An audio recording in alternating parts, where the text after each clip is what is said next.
ओम शांति।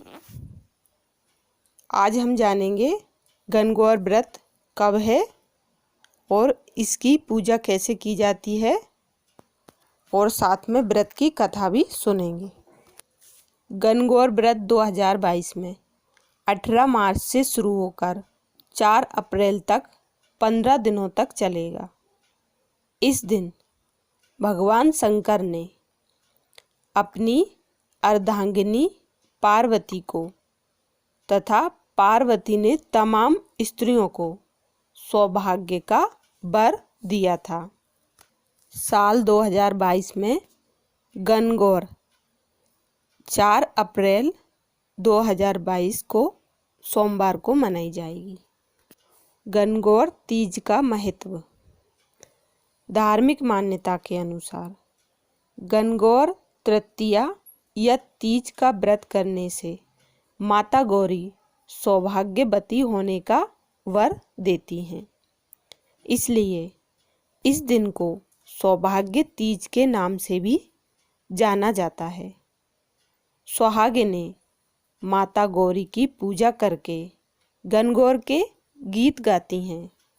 विवाहित स्त्रियां इस दिन व्रत और पूजन करके अपने पति की दीर्घायु की मन्नत करती हैं। राजस्थान प्रांत में गणगौर पर्व विवाह के बाद का बहुत महत्वपूर्ण त्योहार माना जाता है।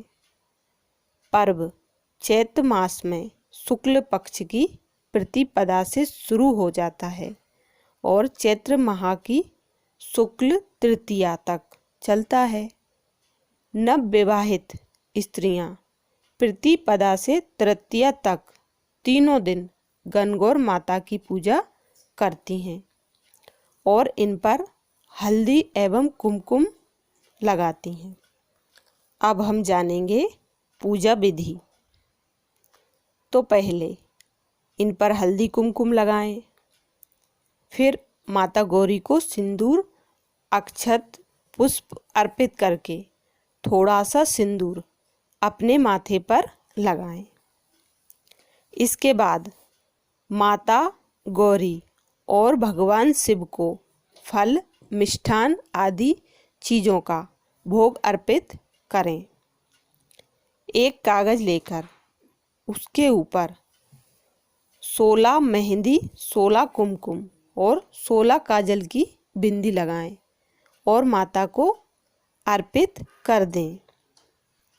पूजा पूरी होने के बाद एक कटोरी में जल और दूध, एक सिक्का, कौड़ी और सुपारी डालकर उसे अपने हाथ में रखकर माता गौरी की कथा सुने।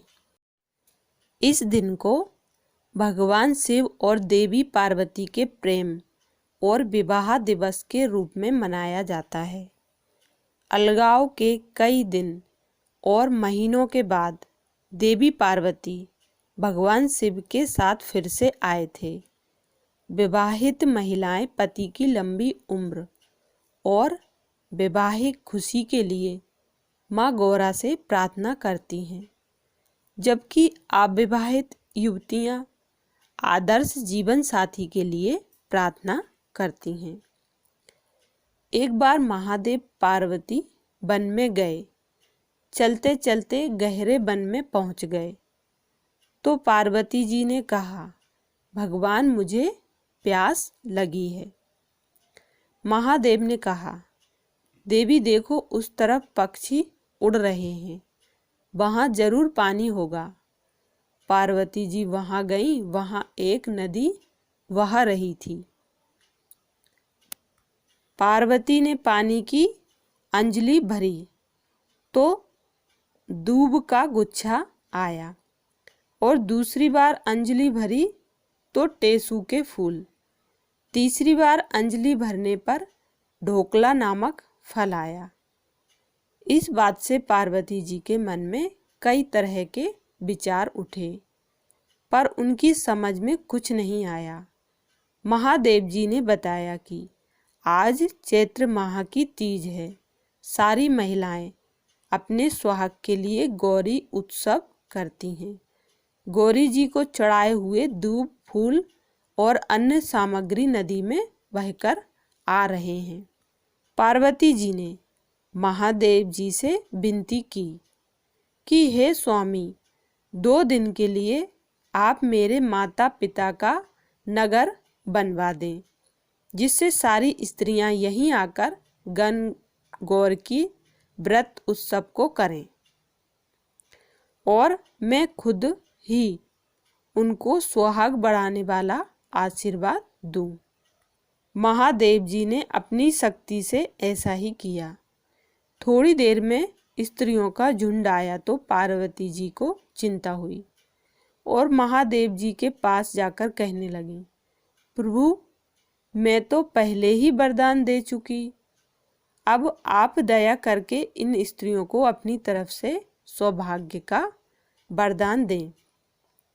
पार्वती के कहने से महादेव जी ने उन्हें सौभाग्य का वरदान दिया। गणगौर पूजा की व्रत कथा। गणगौर कथा के अनुसार एक बार भगवान शिव, पार्वती माता और नारद जी साथ में भ्रमण के लिए निकले और चैत्र शुक्ल तृतीया के दिन एक गांव पहुंचे। उस गांव की गरीब महिलाओं को जब उनके आने की खबर मिली तो वो थाल में हल्दी और अक्षत लेकर उनके स्वागत के लिए पहुंच गईं। माँ पार्वती उन महिलाओं की निश्चल भावना से प्रसन्न हुई और उन पर सुहाग रस का आशीर्वाद बरसा दिया। कुछ ही समय पश्चात धनी वर्ग की महिलाएं सोने चांदी की थाली में तरह तरह के पकवान लेकर और 16 श्रृंगार किए भगवान शिव और माता पार्वती के पास पहुंची। उन स्त्रियों को देखने के बाद भगवान शिव ने माता पार्वती से प्रश्न किया कि तुमने तो सारा सुहाग रस निर्धन वर्ग की महिलाओं को दे दिया, अब इन्हें क्या दोगी? इसके जवाब में माँ पार्वती जी बोली कि उन स्त्रियों को ऊपरी पदार्थों से निर्मित रस दिया है। मैं इन महिलाओं को अपनी उंगली चीरकर रक्त छिड़ककर सुहाग का वरदान दूंगी। माता पार्वती ने उन महिलाओं को आशीर्वाद दिया कि वो वस्त्र, आभूषण और बाहरी मोह माया का त्याग कर अपने पति की सेवा तन, मन और धन से करेंगी। उन्हें अखंड सौभाग्य की प्राप्ति होगी। इस घटना के बाद पार्वती माँ भगवान भोलेनाथ से आज्ञा लेकर नदी में स्नान करने चली गई। माता ने स्नान के बाद बालू से भगवान शिव की मूर्ति बनाई और उसकी पूजा की। भोग लगाकर तथा प्रदक्षिणा करके 2 कण का प्रसाद ग्रहण किया और माथे पर टीका लगाया। उस पार्थिव लिंग से शिवजी स्वयं प्रकट हुए और उन्होंने माता पार्वती को वरदान दिया कि आज के दिन जो महिला मेरा पूजन करेगी और तुम्हारा व्रत करेगी, उसका जीवन साथी चिरंजीवी रहेगा और मोक्ष की प्राप्ति होगी। ऐसी और कथाएं और कहानियों के लिए चैनल को सब्सक्राइब करें।